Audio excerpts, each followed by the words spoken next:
both sides are really sincere about the future of our plant.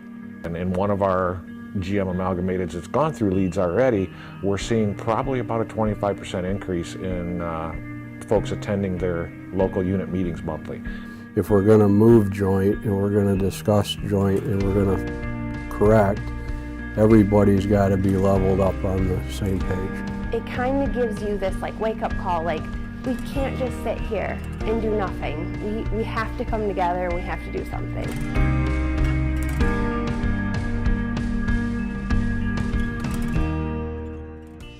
The presenter that did the overview, I thought, did an outstanding job.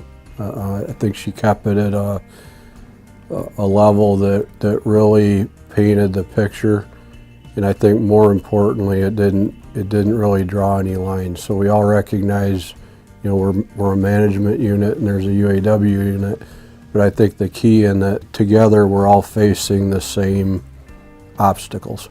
The information exchange in the first day of letting our UAW members get an insight onto the business acumen of the plant and GM as a whole, and us exchanging some information with the management about the union is a good stroke of business also. It kind of gets all the parties involved.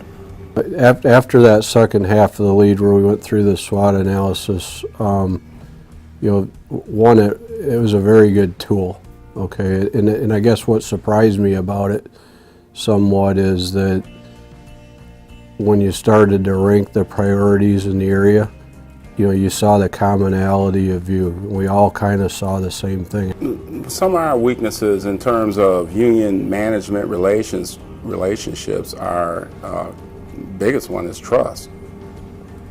And trust is in a lot of ways related to our level of communication.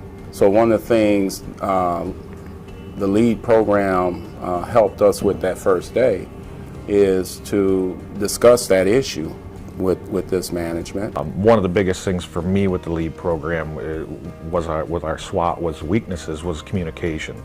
Not only from GM to UAW, but also our own UAW people to UAW people. One of the biggest things was being able to see their leadership on the floor, coming out and talk to them, and getting the information disseminated quickly and down to the membership at the grassroots level.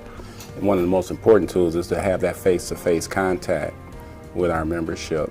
And because I have about close to 400 people in my unit, and Steve has several amalgamated units that he serves as president, neither one of us are able to get out there and talk to everybody one-on-one. So it's very important that we have people representing on our behalf, speaking with individuals about whatever that subject is that needs, or that message that needs to be put out there with our membership.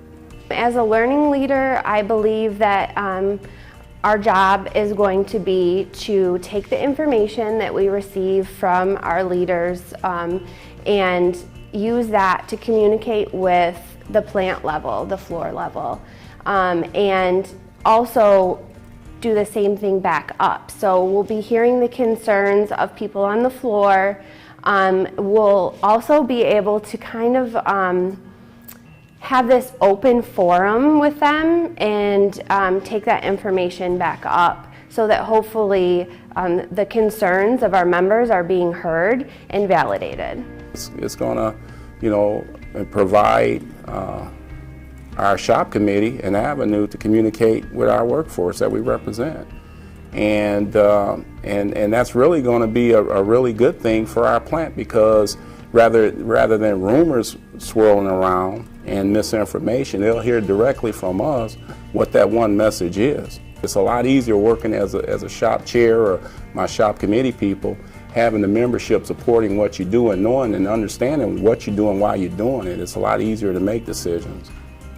Now what we'll have is people that have questions around change, whether they ask myself or Willie or the committee men or my superintendents, they're going to hear the same answer. And generally how this organization is if they hear the same answer and both parties are supporting the initiative or the change, it's kind of like, okay, I'm in.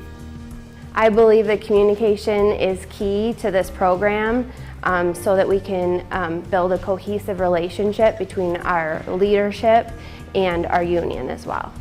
A strength of ours is that both sides are really sincere about the future of our plant. Our workforce having jobs well into the future and being a provider of employment in the Flint area. I would say the level 1 business plan from a GMS perspective in this building was a management roll down. Willie and I particularly have a lot of one-on-one conversations. We say, okay, so given our workplace of choice scores, given the lead training and the intent of the lead training, what do we do different?